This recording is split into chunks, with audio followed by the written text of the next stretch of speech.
Hi friends, ஐநாடு துணை serial இனி வரப்போகிற எபிசோட்ஸ்க்கான அப்புறமா தான் இந்த வீடியோவில் பார்க்க போகிறோம். வாங்க ஃப்ரெண்ட்ஸ் பார்க்கலாம். நிலா கல்யாணம் ஆனதுக்கப்புறமா வீட்டை டோட்டலாக மாற்றணும், எல்லாரும் இனி எப்படி நடந்துக்கணும் அப்படின்ற ரூல்ஸ் படி எல்லாருக்கிட்டேயும் பேசிகிட்டு இருக்காங்க. எல்லாருமே நிலா இப்படி பேசுறதை நினச்சி கொஞ்சம் ஷாக் ஆகுறாங்க. இருந்தாலும் இப்படி இருக்கிறது நல்லது தான். அப்படி இருந்தால் தான் நம்ம லைஃப்பை அடுத்தடுத்து கட்டத்துக்கு கொண்டு போக முடியும் அப்படின்றத எல்லாருமே புரிஞ்சுக்கிறாங்க. ஆனால் சோழன் மட்டும் இன்னமும் விளையாட்டுத்தனமாகவே இருக்காங்க. நிலாவும் சோழனும் பேசிகிட்டு உட்காந்துட்டு இருக்கும்போது, நிலா எல்லாம் சரிதான், நம்ம வீட்டுக்காக சோஃபா வாங்கணும், ஃப்ரிட்ஜ் வாங்கணும், அது வாங்கணும், இது வாங்கணும்னு இவ்வளோ நம்ம யோசிக்கிறத விட பேசாமல் உன் அப்பா கிட்ட உனக்கு சேர வேண்டியதை கேட்டா என்ன அப்படின்னமோ. நிலா இதை கேட்டு ரொம்ப அதிர்ச்சி. என்ன சொல்லன்னு சொல்கிறீங்க அப்படின்னு. ஆமாம் நிலா, இப்போது உனக்கு அதாவது உங்கள் அப்பாவுக்கு தெரிஞ்சே எனக்கு உன்னை கல்யாணம் பண்ணி கொடுத்துருக்காரு. பொண்ணுக்கு செய்ய வேண்டியதெல்லாம் இருக்குல்ல, சீரு நகை நட்டு இதெல்லாம் பண்ட பாத்திரம்லாம் கொடுப்பாங்கள்ல, அந்த மாதிரி உங்கள் அப்பா வீட்டிலேருந்தே நம்ம வரதட்சணையாக வாங்கிக்கினா பிரச்சனையே இருக்காது, நம்ம செலவு பண்ண வேண்டிய அவசியமே இருக்காது, எல்லாத்தையும் அதிலேருந்தே எடுத்துக்கலாம் அப்படின்னு. உடனே இதை கேட்டுட்டு வந்த சேரன் ரொம்ப கோபப்படுறாரு. சோழா என்னடா பேசுகிற நீ? நிலா கிட்ட போய் என்ன பேசிட்டு இருக்க நீ? நிலாவுடைய அப்பா அம்மா கல்யாணத்துக்கு ஒத்துக்கிட்டது பெரிய விஷயம், கூட நின்று ஆசீர்வாதம் பண்ணிட்டு போயிருக்காங்க. தேவையில்லாமல் பேசி நிலா கிட்ட ஏதாச்சும் திட்டு வாங்கிக்காத, அவ்வளோதான் சொல்லிட்டேன். அப்படியெல்லாம் எதுவும் தேவையில்லடா, வரதட்சணை வாங்குறதெல்லாம் ரொம்ப பெரிய தப்புடா அப்படின்றாங்க. அது எப்படின்னா, சந்தா வீட்டில் இருந்து மட்டும் இவ்வளோ வேணும் அவ்வளோ வேணும், அப்போ தான் சந்தாவை உனக்கு கல்யாணம் பண்ணி கொடுப்பேன்னு சொல்கிறாங்க. அதே மாதிரி தானே நிலாவை நான் கல்யாணம் பண்ணிக்கிட்டேன், நிலா கிடைச்சா போதும்னு. ஆனால் சும்மா ஒரு பேச்சுக்கு தானே கேட்டேன், அதுக்கு என்ன கோவப்படுற அப்படின்றாங்க. சோழன் இங்கே பாருங்கள், அவர்கிட்ட இருந்து ஒரு பைசா கூட நமக்கு வேண்டாம், உங்களை நான் கல்யாணம் பண்ணிக்கிட்டு உங்கள் கூட நான் சந்தோஷமாக வாழ்ந்து காட்டுவேன்னு அவங்களுக்கு சொல்லியிருக்கேன். அந்த சவாலில் நம்ம ஜெயிக்கணும், அதுக்காக நம்ம சொந்த உழைப்பில் நம்ம சொந்த சம்பாதியத்தில் நம்ம எல்லாத்தையுமே செய்யணும். அவர்கிட்ட இருந்து ஒரு பைசா கூட வேண்டாம், சரியா அப்படின்றாங்க. சரி சரி நிலா, நான் ஏதோ தெரியாமல் சொல்லிட்டேன் அப்படின்றாங்க. ஆமாம், இந்த வரதட்சணை வாங்குறது அது இதெல்லாம் பெரிய தப்பு, அதெல்லாம் இனி வாங்கக்கூடாது அப்படின்னு சேரன்னு சொல்லிட்டு இருக்காரு. அப்போது சந்தா வீட்லேயும் நம்ம கொடுக்க வேண்டியதாக சொன்ன அந்த நகை பணம் இதெல்லாம் கொடுக்குறதில்ல, அதெல்லாம் கொடுத்தா தப்பு, வரதட்சணை வாங்குறீங்கன்னு உங்கள் மேலே கேஸ் கொடுப்போம், சந்தாவை நானும் விரும்புகிறோம், பேசாமல் சந்தாவை கல்யாணம் பண்ணி கொடுங்கன்னு உங்களுக்கு போய் கேட்கலாமாண்ணே அப்படின்றாங்க. சோழன் புரியாதத்தனமாக எதேதோ பேசிகிட்டு இருக்காதிங்க, நீங்கள் பேசாமல் அமைதியாக இருங்க, முடிஞ்சா வேலைக்கு போகிற வழியை பாருங்கள், தேவையில்லாமல் பேசிகிட்டு இருக்காதிங்க அப்படின்னும். நிலா விடுப்பா, அவன் அப்படி தான், நான் கிளம்புறேன், எனக்கு நேரம் ஆகிடுச்சின்னு சைட்டுக்கு கிளம்பிடுறாரு. சரிண்ணா நீங்கள் போங்க, நீங்கள் கொடுத்த ப்ராஜெக்டை தான் முடிச்சுட்ருக்கேன், இன்னும் கொஞ்ச நாளில் முடிச்சிருவேண்ணா அப்படின்னு எல்லாம் சொல்லுவோம். சரிப்பா அண்ணன் சேரனும் கிளம்பிடுறாரு. சோழன் உங்கள் வாயை வச்சுட்டு நீங்கள் அமைதியாகவே இருக்க மாட்டிங்களா, ஏதாச்சும் ஒன்று பேசுவீங்களா? இந்த வீட்டில் எல்லாருக்கும் கூட பொறுப்பு இருக்குது, ஆனால் உங்களுக்கு இன்னமும் சுத்தமாக பொறுப்புன்றதே இல்லை சோழன். நீங்கள் கல்யாணம் பண்ணிக்கிட்டீங்க, உங்களை நம்பி நான் இருக்கேன், ஒய்ஃப் இருக்காங்க, ஒய்ஃபை நல்லபடியாக பார்த்துக்கணும்னு நினைங்க, போய் சம்பாதிக்கிற வழியை பாருங்கள். கல்யாணம் ஆச்சா இவர் ரெஸ்ட் எடுக்கிறாரா, நமக்கு என்ன இது முதல் தடவையா அப்படின்றாங்க. நிலா இருந்தாலையும் அப்படின்னு. போதும் சோழன், ட்ராமாலாம் பண்ணாதீங்க, போங்க வேலைக்கு அப்படின்னு எல்லாம் சொல்லுவோம். சரி கிளம்புறேன், வீட்டில் இருந்து உங்ககிட்ட சண்டை போகிறத விட பேசாமல் வேலைக்காச்சும் போகிறேன்னு சோழனும் கிளம்பிடுறாரு. அடுத்து பாண்டி கடைக்கு போன அடுத்த நிமிஷம் வானதி வராங்க. வானதி ஃபோன்லேயே சண்டை போட்டுட்டு இருந்தாங்க. நேரில் சும்மா விடுவாங்களா? நேரில் வந்த உடனே பாண்டிக்கிட்டையும் பயங்கரமாக சண்டை போட்டுட்ருக்காங்க. ஐயோ சாமி விருடு, எதுக்கு இதை பற்றி பேசிகிட்டு இருக்க? ஃபோன்லேயும் பேசிட்டேன், இப்போ நேர்லேயும் பேசணுமா? நான் தான் சும்மா ஏதோ கேட்டுட்டேன் விடுன்னு சொல்லிட்டேன்ல, அதுக்காக ஏன் இவ்வளோ வருத்தப்பட்டுருக்க அப்படின்னுமோ. இல்லை பாண்டி, நீ சொன்னது சரிதானே, நீ தப்பாக சொல்லலை, நானும் முன்னேறணும்னு தான் நினச்சி மெடிக்கல் ஷாப் வைக்கணும்னு ஆசைப்பட்டேன். ஆனால் என் நயனா கிட்ட போய் மெடிக்கல் ஷாப் வச்சு கொடுக்க சொல்லி கேட்டால் அவர் அவ்வளோ செலவு பண்ண எங்கே பணம் இருக்குன்னு சொல்கிறாரு. பாண்டி பேசாமல் நான் படித்து முடிச்சதும் உன்னை கல்யாணம் பண்ணிக்கிறேன், நீயே மெடிக்கல் ஷாப் வச்சு கொடுத்துரு, நீ வச்சு கொடுத்தீங்கன்னா நான் நல்லபடியாக மெடிக்கல் ஷாப்பாக பார்த்துக்கிறேன், நம்ம 2 பேரும் சம்பாதிக்கலாம், யாரையும் நம்பி நாம் இல்லை, நாம்ளே வாழலாம் என்ன அப்படின்னுமோ. என்ன வானதி விளையாடுறியா நீ? மெடிக்கல் ஷாப் வைக்கிறது என்ன சாதாரணமான விஷயம்? உன் அப்பா சொல்கிறது சரிதானே, மெடிக்கல் ஷாப் வைக்கணுன்னா நிறைய செலவாகும் எப்படி அப்படின்னுமோ. ஏன் பாண்டி நீ தானே சொன்ன, உங்கள் அண்ணி மட்டும் கம்பெனி ஆரம்பிக்கிறாங்க, அவங்களுக்கு நிறைய திறமை இருக்குது, அவங்க என்ன வேணாலும் செய்யலான்னு அப்படி என்கரேஜ் பண்ணுறீங்க, கடன் வாங்கியாச்சும் எல்லாரும் ஏதாவது ஒரு விஷயம் செய்கிறீங்க, ஆனால் நான் கேட்டால் உங்களால் முடியாதா அப்படின்றாங்க. சொன்னால் புரிஞ்சுக்க வானதி, அவங்க கல்யாணம் ஆகி வீட்டில் இருக்காங்க, அவங்களுக்காக செய்ய வேண்டிய கடமைன்னு இருக்குது, ஆனால் நீ நமக்கு இன்னும் கல்யாணம் ஆகலையே அதை புரிஞ்சுக்கணும். நான் ஒன்றும் இப்போயே கேட்கலையே பாண்டி, கல்யாணம் ஆனதுக்கு அப்புறமா தான் நான் கேட்டேன். ஆனால் நீ கல்யாணத்துக்கு முன்னாடியே முடியாதுன்னு சொல்கிறியே, எப்படி பாண்டி நான் உன்னை நம்பி உன்னை கல்யாணம் பண்ணிக்கிறது அப்படின்னுவோம். ஏய் தேவையில்லாத பேசாத வானதி, உனக்கு என் மேலே நம்பிக்கை இல்லைனா பேசாமல் விட்டுரு அப்படின்றாங்க. என்ன பாண்டி என்ன, நான் தான் எப்பவுமே விட்டுட்டு போவேன், நீ எதுவும் பேசாமல் அமைதியாகவே இருப்பேன்னு நான் கேட்ட ஒரே வார்த்தைக்காக போனால் போன்னு சொல்கிறியா? அப்படியெல்லாம் போக மாட்டேன் பாண்டி அப்படின்னுவோம். ஆமாம், போயிட்டாலும் அண்ணனை விட்டு போகவும் போகாமல் கூடயே சேர்ந்து ஒன்றாவும் சந்தோஷமாகவும் இல்லாமல் ஏன் தான் அப்படியே சித்திரவாதம் எடுக்கிறியோ தெரியல வானத்தின்னு கண்ணன் ப்ரோ ஒரு பக்கம் அங்கே நின்று புலம்பிகிட்டு இருக்காரு. ப்ளீஸ் வானதி சொன்னால் கேளு அப்படின்றாங்க. இல்லை பாண்டி, நம்ம கல்யாணம் ஆனதுக்கப்புறமா மெடிக்கல் ஷாப் வச்சே ஆகணும் அப்படின்றாங்க. இல்லை வானதி, அது முடியாது. இப்போதைக்கு எங்கள் வீடு இருக்கிற நிலமையில அது நடக்கிறதுக்கு சத்தியமாக வாய்ப்பு இல்லை. அவ்வளோ பணம் எல்லாம் முடியாது அப்படின்னுவோம். ஏன் பாண்டி இப்படி சொல்கிற நீ அப்படின்னு இங்கே கேட்டுட்ருக்காங்க வானதி. ஆமாம் வானதி, சேரனுக்கு கல்யாணம் பண்ணணும். ஆல்ரெடி சந்தாவை கல்யாணம் பண்ண, சேரனுக்கு நகை போடணும், பணம் கொடுக்குறேன், இதெல்லாம் சோழன் சொல்லிட்டு வந்திருக்கான். இன்னும் கொஞ்ச நாளில் அது எல்லாத்தையும் ஏற்பாடு பண்ணி சேரனுக்கு கல்யாணம் பண்ண வைக்கணும். முக்கியமாக அதுக்கு முன்னாடி இப்போ அன்னிக்கு கல்யாணம் ஆனதுக்கப்புறமா வீட்டையே டோட்டலாக மாற்றணும்னு எல்லாருமே நினச்சிட்ருக்கோம். வீட்டில் அங்கங்கே செவுத்து பூசாமல் இருக்குது, செவுறு ஓடு விடிஞ்சு விடுது, வீட்டெல்லாம் சரி பண்ணணும், வீட்டுக்கு நிறைய திங்ஸ் எல்லாம் வாங்கணும், சோஃபா வாங்கணும், ஃப்ரிட்ஜ் வாங்கணும், நிறைய இருக்குது செலவு. அதனால் கண்டிப்பாக முடியாது. எல்லாருமே இனி சம்பாதிக்கிற சம்பாதியத்தை எடுத்துகிட்டு போய் அன்னிக்கிட்ட தான் கொடுக்கணும். எங்கள் செலவு போக ஒவ்வொரு நாளும் ஒவ்வொரு ரூபாயும் நாங்கள் கணக்கு சொல்லணும். அப்படியெல்லாம் கண்டிப்பாக என்னால் முடியாது அப்படின்னும். என்ன பாண்டி சொல்கிறீங்க? நீங்கள் அதெல்லாத்தையும் செய்யுங்க, உன்னை யாரும் நாங்கள் வேணான்னு சொல்கிறதில்ல. ஏன்னா அந்த வீட்டில் நானும் வந்து வாழ போகிறேன் தான், எல்லாம் சரி தான், வீட்டுக்காக தான் செய்கிறீங்க, இதை நான் தப்புன்னு சொல்லலையே. ஆனால் கல்யாணம் ஆனதுக்கப்புறமா மெடிக்கல் ஷாப் வைக்கணும்னு வீட்டில் சொன்னால் எல்லாரும் இப்போ எப்படி வீட்டுக்காக எல்லாரும் ஒன்றா சேர்ந்து ஹெல்ப் பண்ணுறீங்களோ அந்த மாதிரி எனக்கு எல்லாரும் ஒன்றா சேர்ந்து ஹெல்ப் பண்ண மாட்டிங்களா அப்படின்னுவோம். என்ன வானதி சொல்கிற நீ? அது வீட்டுக்காக, பொதுவாக எல்லாரும் வாழ்கிறதுக்காக செய்கிற ஒரு விஷயம். ஆனால் நீ மெடிக்கல் ஷாப்பு வைக்கணுன்றதுக்காக, நாம் 2 பேரும் சம்பாதிக்கணுன்றதுக்காக நமக்கு வந்து யாராச்சும் அப்படி செய்வாங்களா அப்படின்னுவோம். என்ன பாண்டி அது? அது என்ன கேள்வி? எல்லாரும் சரி வச்சு தர மாட்டாங்க, நீ வச்சு தானே சொன்னாலே வீட்டுக்காக தான் நீ சம்பாதிக்கிறதையும் கொடுப்பேன்னு சொல்கிற. அப்போது ஏன் மெடிக்கல் ஷாப் எல்லாருமா சேர்ந்து வைக்கிறதுக்கு ஹெல்ப் பண்ணால் அதுலேருந்து சம்பாதிச்சு எடுத்துகிட்டு போய் நான் வீட்டுக்கு கொடுக்க மாட்டேனா? நம்ம கொடுக்க மாட்டப்பா. இப்போ உனக்கு மெக்கானிக்கல் ஷாப் வைக்கணும்னு உடனே உன் அண்ணன் அண்ணி எல்லாரும் எப்படி ஹெல்ப் பண்ணுறாங்க, இப்போ நீ அந்த சம்பாதித்தை எடுத்துகிட்டு போய் வீட்டுக்காக தான் கொடுக்குற.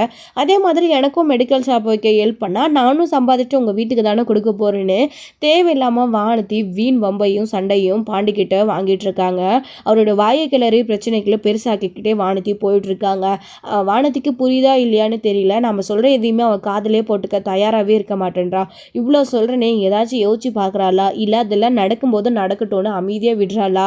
இல்லை அதை விட்டுட்டு வேறு ஏதாச்சும் சம்பாதிச்சு இந்த மாதிரி எங்கேயாச்சும் வேலைக்கு போகணும்னு நினைக்கிறாளா? பார்த்தியா, மெடிக்கல் ஷாப் வைக்கிறதுலேயே குறியாக இருக்காளே, இவளுக்கு இதெல்லாம் கரெக்டாக வருமானதை பாண்டி வந்து யோசிச்சு பார்த்துட்டு இருக்காரு.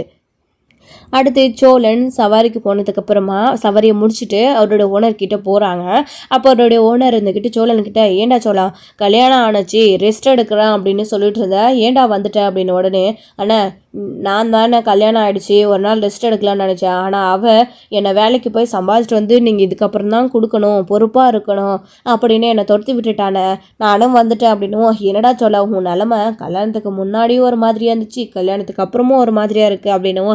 ஏன்னா நீ வேற அண்ணா, இன்னொரு விஷயம் என்ன அப்படின்னும். சொல்லுடா சொல்லா, உங்ககிட்ட நானே கேட்கணும்னு நினச்சேன். உனக்கு நீதான் சொல்கிற மாதிரி கல்யாணம் ஆகிடுச்சுடா, இதுக்கப்புறம் நீ பொறுப்பாக இருக்கணும், ஏதாச்சும் சொந்தமாக வண்டி வாங்குற வழியை பாருடா அப்படின்றாங்க. ஆமாண்ணே, நானும் இதை பற்றி தான் யோசிக்கணும், உங்ககிட்ட சொல்லணும்னு நினச்சிட்டு இருந்தேண்ணே. கண்டிப்பாக நானும் உன்ன மாதிரியே ஒரு ட்ராவல்ஸ்க்கு ஓனர் ஆகணுண்ணே அப்படின்னுவோம். என்னடா சொல்லா பொசுக்குன்னு இப்படி சொல்லிட்டா அப்படின்னுவோம். அண்ணே உன் தம்பிண்ணே, பொறாமலாம் படக்கூடாதுண்ணே, நான் உனக்காக போட்டிக்கு நான் செய்யலைண்ணே, ஏதோ பல கம்பெனி இருக்குது அதுக்காக நானும் ஆரம்பிக்கிறதுனால என் மேலே குறை சொல்லாதானே, தப்பாக நினச்சிக்காதான்னு பேசிகிட்டு இருக்கவும். அப்படி இல்லைடா சோழா அப்படின்னுவோம்.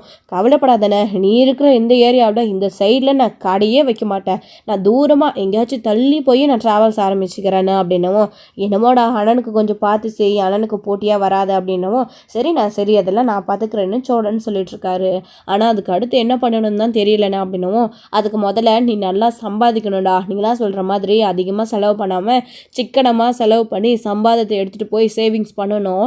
நீ தானியாக நிலா கிட்ட பணத்தை சேர்த்துனேன்னா நிலா வீட்டில் இருக்கிற எல்லாருமே சேர்ந்து நீ ட்ராவல்ஸ் ஆரம்பிக்கணும்னா கண்டிப்பாக உனக்கு ஹெல்ப் பண்ணுவாங்க, நீ கவலைப்படாதடா அப்படின்னும்.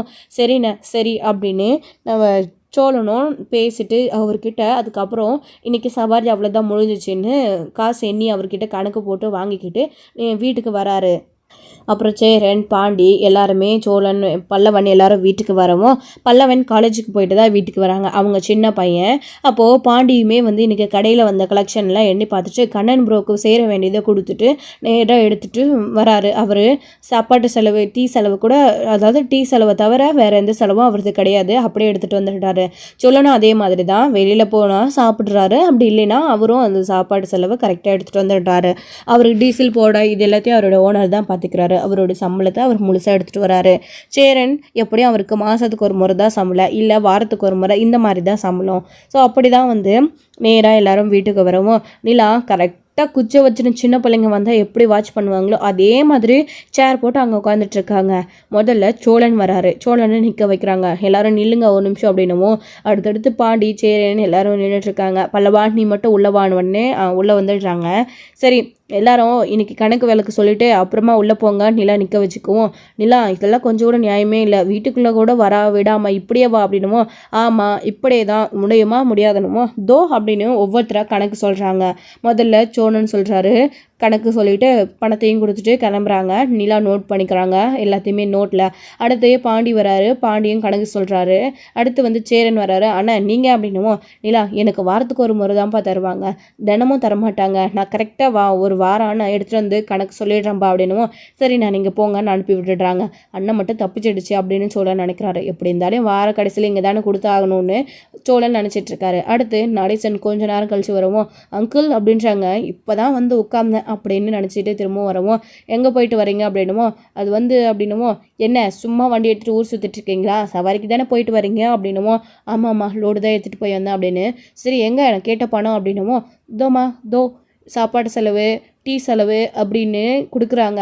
அப்படின்னா கூட கணக்கு இடிக்குதே அப்படின்னு நிலா கேட்கவும் என்ன அங்கிள் குடிக்கிறதுக்காக எடுத்தீங்களா அப்படின்னுமோ. ஏம்மா எவ்வளோமா குறையுது, குடிக்கிறதுக்கு அவ்வளோ ஆகுமா, கம்மி இல்லைம்மா, அவ்வளோ பணம் இல்லைம்மா அப்படின்னு நடேசன் மழுப்புறாரு. அப்புறம் காட்டுங்க பாக்கெட்டு அப்படின்னுமோ. அம்மா ஒன்றும் இல்லைம்மா அப்படின்னுமோ. நடேசன் சிகரெட் வாங்கி வச்சுருக்காரு. ஓ இதுக்கு தான் இந்த செலவெல்லாம் போகுதா, என்ன அங்கிள் இது அப்படின்னுமோ. ஏம்மா அது கூட இல்லைன்னா எப்படிம்மா தூக்கம் வருமா அப்படின்னுமோ. அதான் டீ குடிக்கிறீங்களா அப்படின்றாங்க நிலா இருந்துக்கிட்டு. இருந்தாலையும் அப்படின்னுமோ. என்ன இருந்தாலையும் இதெல்லாம் இருக்கக்கூடாது, இனி இந்த செலவும் கரெக்டாக கணக்கில் சேரும், சீக்கிரமாக இதையும் விட்டுட்டு பணத்தை கொடுக்குற வழியை பாருங்கள், ஒரு நாளைக்கு இதுக்காகவே 50 ரூபான்னா கூட எவ்வளோ செலவாகுது அப்படின்றாங்க. சரிம்மா சரி கொடுத்துட்றா நடேசன் சொல்கிறாரு. ஒரு நிம்மதியாக தம் அடிக்க முடியல இந்த வீட்டில்னு நடேசன் புலம்பிட்டே வெளியில் போகிறாங்க. அப்புறம் கரெக்டாக கணக்கெல்லாம் பார்த்துட்டு இன்றைக்கி மொத்த பணமும் எவ்வளோ அப்படின்னு எல்லாரோடைய சம்பாதித்தை வச்சும் சேர்த்து பார்க்குறாங்க. நிலா 10,000 வருது. ஸோ அண்ணன் 10,150 ரூபா வருதுண்ணே அப்படின்றாங்க. சரிப்பா நிலா அப்படின்றாங்க. ரவுண்டாக 10,000 வைக்கிறேண்ணே, 150 ரூபா. எப்படியும் தினமும் நீங்கள் பால் வாங்கணும் இல்லைண்ணா, காய்கறியெல்லாம் வாங்கணும், அதுக்கு இந்த அமௌண்ட் பத்தாது தான், இருந்தாலும் இன்றைக்கான சேவிங்ஸ்லேருந்து இது 150 ரூபாண்ணே, இந்தாங்க பிடிங்க. இதே மாதிரி தினமும் நான் உங்களுக்கு மிச்ச பணத்தை கொடுக்குறேண்ணே, ரவுண்டாக எவ்வளோ வருதோ அது போக, அப்படி இல்லைன்னா எக்ஸ்ட்ரா செலவாகுதுன்னா என்கிட்ட கேளுங்கண்ணே, கண்டிப்பாக நான் தரேன் அப்படின்னும். சரிப்பா நிலா அப்படின்னு சேரனும் நிலா கிட்ட சொல்லிட்டு அதுக்கப்புறம் போகிறாங்க. எவ்வளோ சிக்கனமாக குடும்பம் நத்துறா என் பொண்டாட்டி அப்படின்னு தான் சோழன் நினச்சிட்ருக்காரு. நம்ம சேரன் கூட ஒரு சைடு கிச்சனுக்கு போனதுக்கப்புறமா நம்ம வீடு இப்படி இருக்கணும், நிலா நம்ம வீட்டிலே இருக்கணும், இருந்து இந்த மாதிரி சூழ்நிலை எல்லாத்தையுமே நிலா மாற்றணும், இப்படியெல்லாம் எல்லாருக்கிட்டையும் ஸ்ட்ரிக்டாக நடந்துக்கணும்னு தான் நாம் ஆசைப்பட்டோம். அது நடந்துடுச்சு. எப்படியோ நிலா இந்த வீட்டை விட்டு போகாமல் நம்ம நினச்ச மாதிரி சோழனை கல்யாணம் பண்ணிக்கிட்டே நிலா இந்த வீட்டுக்கே திரும்பவும் வந்துடுச்சு. இது எவ்வளோ சந்தோஷமாக இருக்குன்னு இவங்க எல்லாருக்குமே நிலா தான் கரெக்டான ஒரு ஆள், இந்த வீட்டுக்கும் ஏற்ற ஆள் நிலா மட்டும்தான் அப்படின்னு சேரன் நினச்சிக்கிட்டு கிச்சனில் போயிட்டு சமைச்சிட்ருக்காங்க. அப்புறம் இன்னொரு சைடு அவர் அப்படி நினச்சிட்டு இருக்கும்போது தான் கார்த்திகா கால் பண்ணுறாங்க. கார்த்திகா கால் பண்ண உடனே ரொம்ப நாள் கழித்து கால் பண்ணுறாங்கிறதுனால சேரனும் கால் அட்டன் பண்ணுறாரு. ஹலோ சொல்லுப்பா அப்படின்றாங்க. மாமா என்ன மாமா நீங்கள் என்கிட்ட ஒரு வார்த்தை கூட சொல்லலை அப்படின்னு எடுத்த உடனே கேட்குறாங்க. அவருக்கு என்ன பதில் சொல்லுதுன்னே தெரியல. புரியலப்பா அப்படின்னு உடனே என்னென்ன சோழனுக்கு என்னென்னமோ நடந்திருக்கு. நிலாவுக்கும் அவனுக்கும் நடந்த கல்யாணத்தை ஏற்றுக்காம 2 பேரும் ஏதோ பிரச்சனைனால விவாகரத்தாகி திரும்பவும் கல்யாணம் ஆயிடுச்சாமே. இதெல்லாம் உண்மையானா அப்படின்னு உடனே உண்மையா மாமான்னு கேட்குறாங்க. ஆமாப்பா இதெல்லாம் நடந்திருக்கு அப்படின்னு உடனே கல்யாணத்துக்கு என்னை கூப்பிட்டுருக்கலாம் இல்லைண்ணா அப்படின்னவும் ஏற்கனவே அவங்களுக்கு கல்யாணம் ஆனதுனால விவாகரத்து வாங்கினது யாருக்கும் தெரியக்கூடாது அப்படின்னு தான்ப்பா யாரையுமே கூப்பிடல அப்படின்னு பேசிகிட்டு இருக்காங்க. ஓ அப்படியா மாமா சரி சரி அப்படின்னு சந்தாவும் அதாவது கார்த்திகாவும் சொல்லிட்டு இருக்கா. உங்களுக்கு எப்படி தெரியும் அப்படின்னு கேட்டுட்ருக்காங்க. நம்ம சேரன் நின்றுக்கிட்டு வேறு யார் அம்மாவும் அப்பாவும் தான் அவங்க தான் சொன்னாங்க அப்படின்னு உடனே ஓ அப்படியாப்பா சரி நீ அவர் எல்லோரும் எப்படி இருக்கீங்க அப்படின்னு உடனே நான் நல்லா இருக்கேன் மாமா எனக்கு என்ன எனக்கு ஒரு காரியம் இல்லை நான் நல்லா தான் இருக்கேன். அப்புறம் அவங்களுடைய என்னாச்சு மாமா அவங்களுடைய பிரச்சனை நீங்கள் அவங்கள பார்த்தீங்களா பேசுனீங்களா அப்படின்னு உடனே யார்ப்பா அப்படின்றாங்க. அதான் மாமா சந்தா அப்படின்னு உடனே ஓ அவங்களாப்பா சந்தாக்கிட்டே நான் பேசிட்டு தான்ப்பா இருக்கேன். அவங்க 6 மாதம் டைம் கொடுத்துருக்காங்க அப்புறம்தான்ப்பா கல்யாணம் பண்ணணும் அப்படின்னு சேரன் சொல்கிறாரு. என்னாச்சு மாமா ஏதாச்சும் பிரச்சனையா அப்படின்னு கார்த்திகா கேட்கவும் இல்லைப்பா பிரச்சனைலாம் ஒன்றும் இல்லை. அவங்க ஊரில் இப்போதைக்கு கல்யாணம் பண்ணி கொடுக்குற ஐடியா இல்லையா ஒரு 6 மாதம் வெயிட் பண்ணணும் அப்படின்னு சொல்லியிருக்காங்க அப்படின்னு சேரன் முழுசாக சொல்லாமல் மறைச்சிடுறாரு. சரி மாமா சரி அப்படின்னு சரிப்பா கொஞ்சம் வேலை இருக்குது நான் வைக்கட்டுமான்னு கட் பண்ணிடுறாங்க. சரி மாமா அப்படின்னு அவங்களும் கட் பண்ணிடுறாங்க.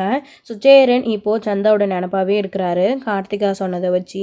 ஸோ இதோட இந்த எபிசோடு வந்து முடிச்சிருக்காங்க. அடுத்தடுத்த எபிசோடில் இனி என்ன நடக்க போகுது அப்படின்றதெல்லாம் வெயிட் பண்ணி நெக்ஸ்ட் வீடியோவில் பார்க்கலாம் ஃப்ரெண்ட்ஸ். தேங்க்யூ. இந்த வீடியோ உங்களுக்கு பிடிச்சிருந்தா லைக் பண்ணுங்கள் ஷேர் பண்ணுங்கள் கமெண்ட் பண்ணுங்கள்.